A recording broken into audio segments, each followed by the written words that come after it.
What up, world? It's your boy Cash, constantly achieving successful habits every day. Let's get aligned. So, what we're going to talk about today? Episode today is self discipline. Understanding what self discipline is and understanding how to discipline yourself to get the things that you want and to create the things that you want. And to understand discipline, to understand self discipline, first of all, we got to understand that it's difficult. It's a very difficult thing to discipline yourself with certain habits that you already created in your life and to change those habits to be productive and to understand that it's your productivity is that what leads you to how your life becomes or what your life becomes or what you make of your life. And it takes a lot of self discipline. It takes understanding that the things that you once did and the things that you once maybe enjoy has to be put aside and you have to focus on the things that you want to create. For example, to understand if you want to be a certain weight and you want to slim down or tone up, you know that you need a discipline of first of all eating a certain way.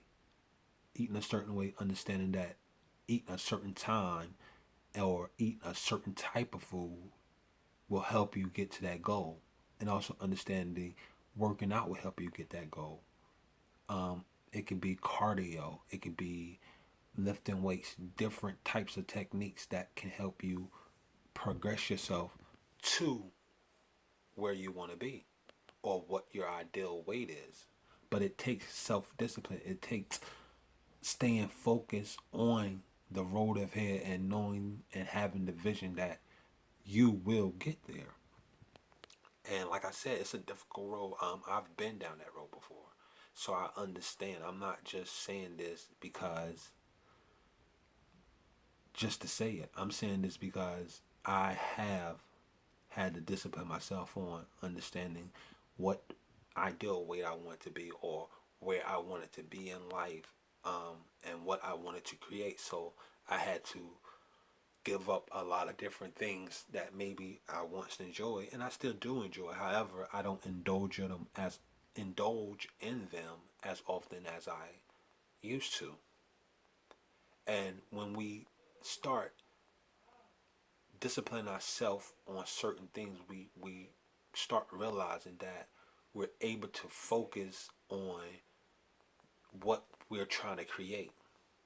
And by understanding what we're trying to create, we understand that it takes focus to be able to produce something, to be able to create something with the ideal that we want to be successful or we want something to grow or we want something to be realized.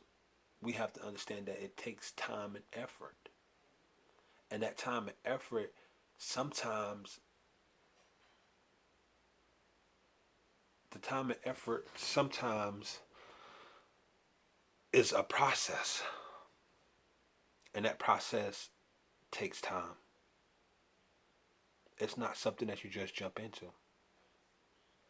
I'm gonna give an example. Say for instance, say if you are living on a system, and I have no problem with people who live on a system, people who have certain be able to have certain advantages than other people. Yes, it's our tax money, but what I want people to realize if is that on living on a system, we have to take advantage of the opportunity that we have while on the system.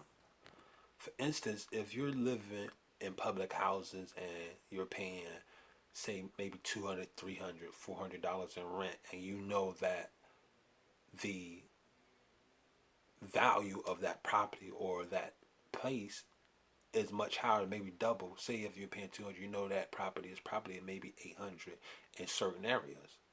What you have to understand is to take advantage of that opportunity is the money that you would pay for that you could put away and build a business for yourself to secure yourself just in case anything happens, to be able to move forward and not stay stuck in the situation. A lot of times, what we tend to do is we get on the system and we get the opportunity to have or pay less or to be able to provide food for our household without having to use the value of our cash. And what we do is we spend the money that we make or that we could put away or that we could use to invest, we spend that money on frivolous things like entertainment.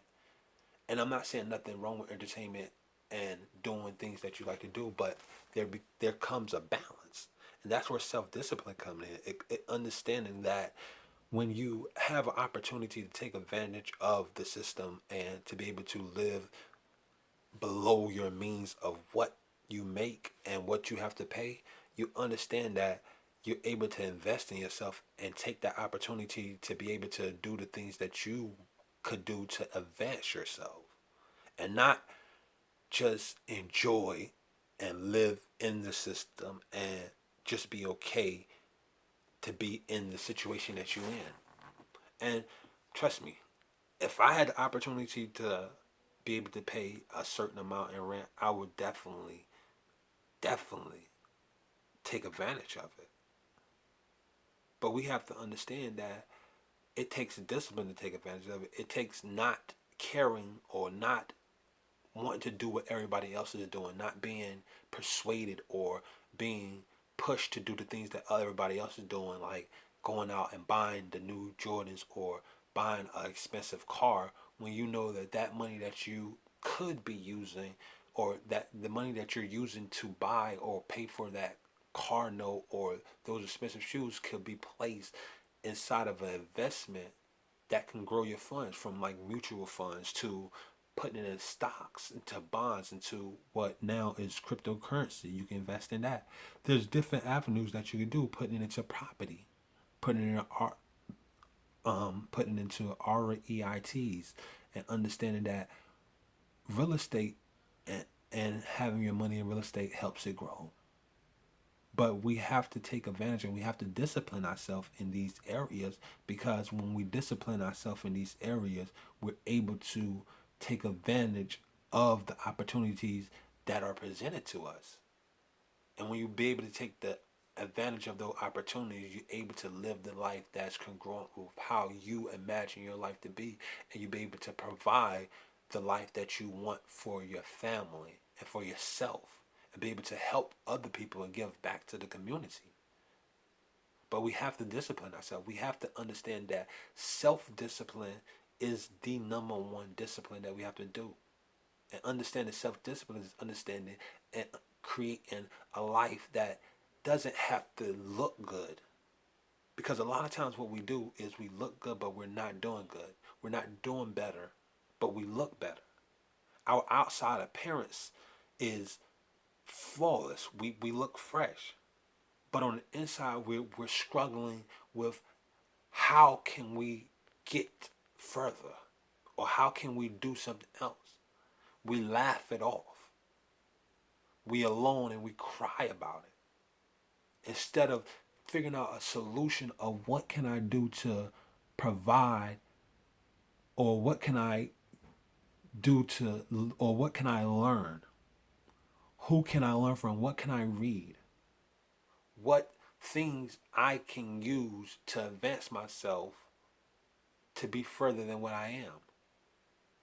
And when you understand that, you put yourself in a position that you have control instead of someone else having control over you. Instead of being conformed to your present circumstances, you are creating your present circumstances that aligns with your values and the correct principles that you see fit. And by going with those principles, that comes with discipline. By understanding that you have to have the integrity to say no or to say what you're going to do and you're going to go through with it, even when nobody's watching. If you say you're going to read this book and you're going to study, you're going to do that even when nobody's around instead of picking up your phone and being entertained by Instagram and things like that. You're going to study. You're going to put your phone on silence. And I'm practicing this myself. So I know in the process of trying to be more than what I am and trying to become who I want to be, I have to let go of the things or the ideal of what I thought was helping me. I have to relearn. I have to unlearn what I learned and relearn a new way that is more efficient or more effective, if I put it. Because if you're more effective, then you will have the things that you want. And by being effective, it means being able to do the things in a correct manner and taking the correct steps to get there and seeing the results. Because everybody loves results. Like I heard once, I think it was Les Brown's that said, there's two things in life. There are reasons and there's results. Reasons don't count. And I love that quote because reasons don't count. We can give a million excuses on why we not doing something, but what shows up is the results of how we live in, where our life is at. Is it aligned with what we say we want to do? Is it aligned with the thoughts that we say we want to create? Is it aligned with the life we say we want to create? And it takes self-discipline. It takes putting away or turning off the television. It takes putting your phone on silence. It takes not paying attention to the emails and the texts of somebody sending you. It takes being alone and studying. It takes picking up that book. It takes being on the computer for hours to research certain things that you want to learn so you can bring more value and more knowledge to yourself. Even if the people around you don't like it, you still have to do it for yourself because you know that where you're going is at a higher place than where you're at. And once you get there, then you can indulge in those things that you once did and be able to do those things once again. But until then, you have to discipline yourself and understand that it takes self-discipline. It takes not doing what everyone else is doing. It takes leaving the crowd and not following the crowd anymore, but taking your own path, going on your own journey and learning through the process of it. And once you understand that, your life will change dramatically for the better. I'm going to sign off with that. It's your boy Cash, constantly achieving successful habits every day. Yeah! Let's get aligned.